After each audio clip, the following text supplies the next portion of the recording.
Welcome to the Salmon Runs YouTube. Enjoy the video. You start by confirming the exact GPU and current driver. Use Device Manager or Nvidia ensthy so you know what to replace. Once done, pick the correct driver build, game ready or studio, matching your OS and architecture, then download the installer. Make sure to pause antivirus and create a system restore point to recover quickly if something goes wrong. This saves time and risk. It also ensures the installer can write files without interference, so the process proceeds smoothly. Run the downloaded installer with administrator rights and choose Custom Install to see each component. That gives control. Opt for Clean Install if you want to remove leftover files and reduce driver conflicts. This is often the most reliable route.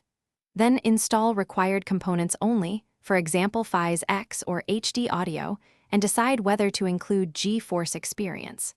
Once the installer finishes, let Windows reboot. This commits kernel-level changes and ensures the new driver. After reboot, open Nvidia Control Panel or run Nvidia ensthy to confirm the installed driver version matches what you downloaded.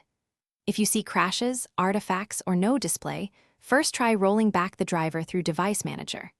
If that fails, run Display Driver Uninstaller in safe mode to fully remove drivers, then reinstall. As a last resort, update GPU firmware or motherboard BIOS.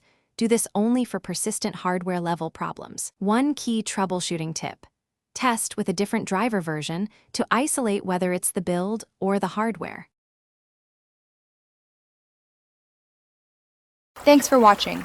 Consider subscribing if we helped you.